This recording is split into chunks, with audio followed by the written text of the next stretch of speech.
Hello and welcome to Value Chain TV News Update. I am Kabir Lawal with the news.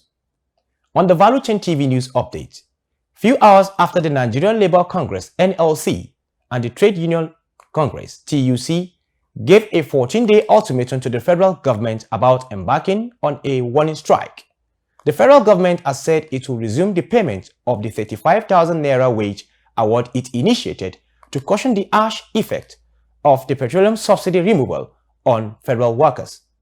Speaking in an interview with Value Chain TV, few Nigerians faulted the decision of NLC to warn the federal government, urging instead that the labor unions should invoke their powers. The report. In Nigeria now, we don't have what is happening in Nigeria. We don't have choices. So I think what the NLC is about to do is the best. Yes, I think I support what they want to do. Let us know if we can get things right in Nigeria, because things in Nigeria is getting out of hand. So there's no way, there's no shortcut to it. So we have to face it the way it comes. That's the best thing to do. You know, the issue of NLC is, this is not the first time we're hearing it, giving federal government ultimatum for them not to go on strike or for them to go on strike. This is not the first time of hearing it. We've had so many of them. Even as for last year, when this thing began this year, they gave a warning that they're going to go on this thing. Later on, nothing happened. So it seems as though I don't really know what to say about this, but the federal government, they are in control of the NLC. There is no NLC per se. If I may say, there is no NLC in Nigeria.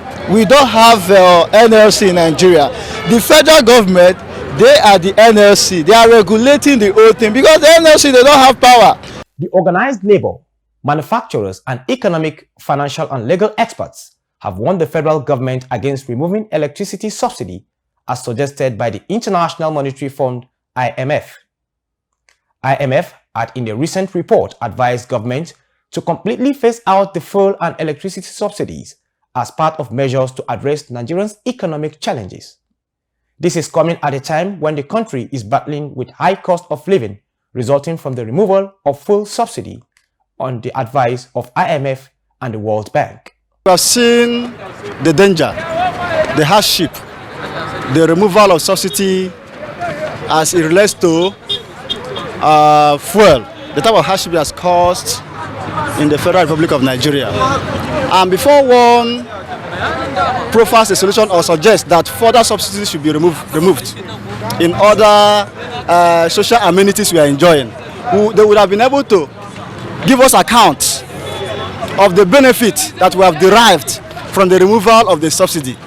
They should be able to give us the account of the one they have removed already. Let them account and tell us what they have used it for. In fact, what they should have suggested is that the citizens of Nigeria should not pay tariff at all, so that the money they realize from the removal of subsidy from fuel should have been used to sponsor the electricity of Nigeria, so that the citizens of Nigeria will be enjoying their social amenities. The country we are today is a country of selfishness. The federal government is not thinking of the masses. They are thinking of self-enrichment. They don't care to know what the poor are passing through. And we in Nigeria keep calling upon God on daily basis. But it is time that whatsoever they are planting, their great-grandchildren that is coming are going to inherit it. Because we're talking about electricity tariff. It's something that concerns the masses. But the government of Nigeria don't want to do what will favor the masses. The Federal House of Representatives have stepped down a bill seeking to change the minimum requirement for election into the offices of President, Vice President, National Assembly members, governors, other political offices from first school leaving certificate to a university degree or its equivalent. A bill to that effect was sponsored by a member representing Ikenne Shagamu, Remo North Federal Constituency, Adewumi Onanuga. In an interview with Value Chain TV, Nigerians expressed mixed reactions over the development. The disaster for the government started from the beginning. If not, the amendment is very easy. But how many people agreed on that? You understand? The people that understand the way country will move forward is few, while people that don't understand, that are eating on it, will not agree. So when the population of people that are eating, don't want the one that is lower to go on. So how do you amend that? So people that are going on want to be richer and richer, and those that are low are still low. And so how do they do the ratio now? I think they should have a first degree. It's very important. Yes, you know, primary school, secondary school is different from university. When you're in university, you have to mix up with everybody. Do you understand? With other tribe. Apart from mixing up, do you understand? The knowledge you get from university is different from the knowledge you get in primary school and secondary school. I think they should have a first degree. They are not supposed to kick against it. It's very important.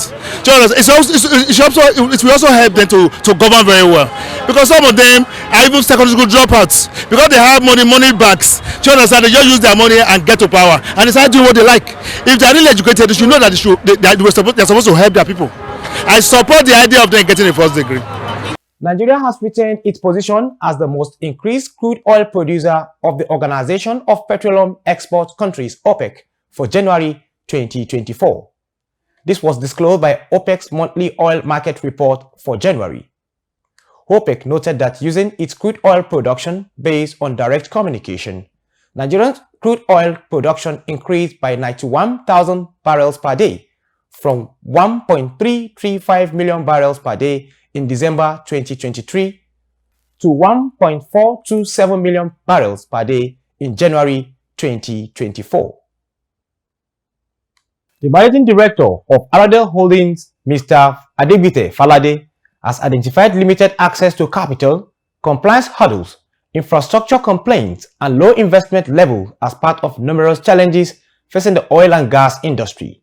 Falade made this known during a panel session at the ongoing Sub-Saharan African International Petroleum Exhibition and Conference, SIPEC 2024, while highlighting useful strategies required by industry players to overcome these challenges, including government initiatives aimed at empowering and enhancing operational competitiveness. Falade cited Aradel Holdings' recent innovative drive with the company's modular refinery, which is set to commence operations soon. He emphasized the critical role of local refining, describing it as pivotal to Nigeria's petroleum sector. To tackle these challenges effectively, Falade urged governmental intervention through the Sub-Saharan African International Petroleum Exhibition and Conference SIPEC has attracted more than 200 exhibitors. Among the notable participants include Kalaya Engineering Services, Richardson Oil and Gas, BG Technical Limited, NMPC Limited, Shell, Oilserve, Doman, and Total Energy. This year, the annual global event has recorded 50 participating countries and over 6,000 visitors. ValueChain TV spoke to some of the participating exhibitors for insight into this year's event. Day 2 of the SIPEC 2024. We are here with the exhibitors in their stands to explore the different areas of their exhibitions. Join us as we speak with Mr. Austin Ihai of the Kalaya Engineering Services. Kalaya Engineering is major in so many places, in the wellhead, in the inspections, in the fabrication, and so on. But we have so many unique products that we brought in this exhibition. One is RS Flame, a lubricant that can seal up a valve even if it's leaking up to 6,000 psi. It can seal it up and have number of years that the tension of the fluid in the valve. Not the one you use maybe after a month, 2 months it will go out. It have a minimum of 1 year before it can come back to it. We have another product bringing IP technology. These are intelligent pigging tool, which ranging from 4 inches to 48 inches. We have this OEM IP technology. They are China based. The uniqueness of them that they have a research and development center, meaning they are innovative. They innovate and change every changes or the problems that comes out. Always find solution to make sure the solution is being eradicated. Chatsi Oil and Gas Limited is a technical, operational, maintenance and service company. We provide various services not only to the oil and gas industry, to the manufacturing, energy and power sectors. So if you ask what services do we provide, basically 7 categories of services. One is HSSC consulting and training. Number 2, we provide the procurement of technical equipment.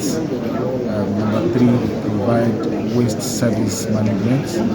Number 4, we provide laboratory services, provisioning services. We provide fire and safety solution, amongst other things. As plans to implement the African Continental Free Trade Agreement continue to unfold, the Nigerian Content Development and Monitoring Board, NCDMB, has advocated the removal of visa restriction among African nations, creation of a database of available skills, and simplification of cross-border and deployment of labor.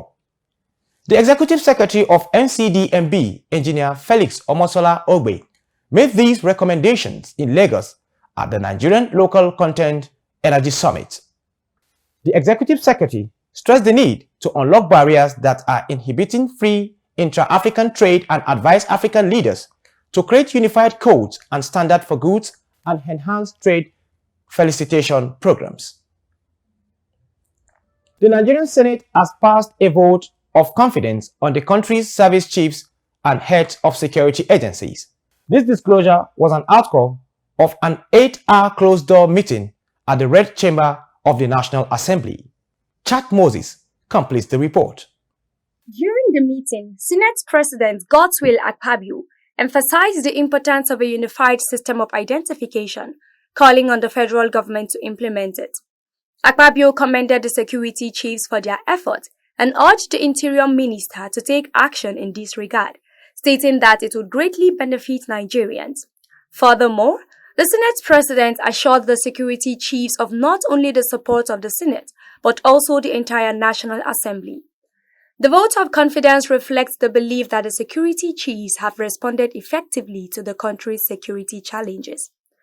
Senate spokesperson Yemi Adaramodu, who was also present, highlighted the positive impact of the security chiefs in addressing security issues in Ekiti and Plateau states. Adaramodu acknowledged that while the attacks have been sporadic, the Senate is committed to providing assistance and asked for guidance from the security chiefs on how they can contribute effectively. Additionally, the Minister of Finance has assured the Senate of adequate funding to address the security situations in the nation. For Value Chain TV, Chat Moses reporting. Nigeria and the United Kingdom have signed an enhanced trade and investment partnership to boost trade and investment between the two countries. A statement from the Foreign, Commonwealth and Development Office revealed that the Secretary of State for Business and Trade, Kemi Badenoch, and Nigerian Trade Minister Doris Nkiruka Uzoka Anite signed the partnership in Abuja. The Enhanced Trade and Investment Partnership is the first the UK has signed with an African country, and it is designed to grow the UK and Nigerians' already thriving trading relationship. Are you a bread or pastry lover? Well, bakers and caterers in Nigeria have announced a nationwide strike to begin 27 February 2024. The decision was announced by the chairman of the Association of Master Bakers and Caterers of Nigeria in Kogi State, Adeniyi Gabriel, on behalf of the leadership of the association at a press conference in Lokoja, Kogi State. He said the decision was reached due to the increase in the prices of baking materials, petrol and diesel occasioned by subsidy removal and forex deregulation, and multiple taxation from the federal government agencies. Few Nigerians spoke to Value Chain TV on the issue. Every phase of the economy is already in a big challenge. So I advise they continue to push on the way they have been pushing on. They had already increased the price of bread. So going on strike, I don't think is the best solution right now. Everybody is quite aware of the challenges at the moment. So I advise they keep pushing while the masses, we understand with them, while we all call on the government to please come to the rescue of the common man. Going on strike is not the best solution now, because there's no how baking will just stop like that, because most people, maybe workers, some buy all this egg roll, order for it. So actually going on strike is going to cause more problems. So it's better the government or anybody that can help at least bring the price, because many things are actually going up. So let's just pray and hope for God to intervene for us. And that ends the Value Chain TV News Update. I am Kabir Lawal. Thanks for watching.